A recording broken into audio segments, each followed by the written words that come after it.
So, especially when we talk about healing from the drug war, I think that everyone should hold some type of accountability when they come into this cannabis space, because there was a cannabis space before you entered it. Yeah.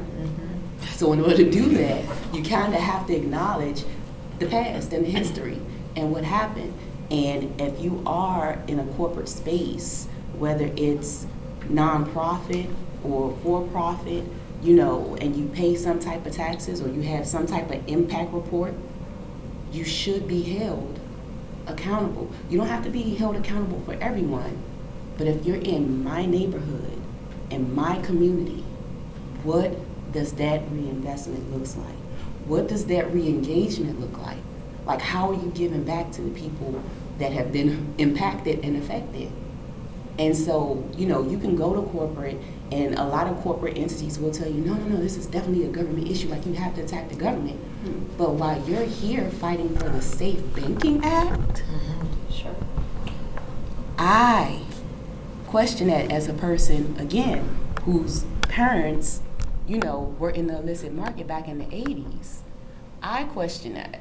You know, I have to. I have to say, okay, well, what does it look like? You know, we're not asking for money. We're asking right now for opportunity. And sometimes opportunity could be, you know, you can just create this legislation that just says this is an automatic expungement. Absolutely. And then when you talk federal, D.C., Virgin Islands, and Puerto Rico, the consumers and the patients, it's a coin toss for us. We're not a state. It's a federal coin toss. So now when you talk federal legislation, what does the federal convictions look like?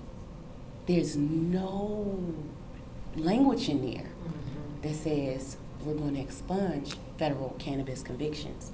And I know that I'm only going to stay on cannabis convictions on this topic because we're here at the Cannabis Political Economic Symposium. You know, but please take heed to the words I'm saying. We're healing from an actual drug war. Like, nobody ever acknowledges sugar taking people out. Yep. Weed has never killed anybody. So That's right.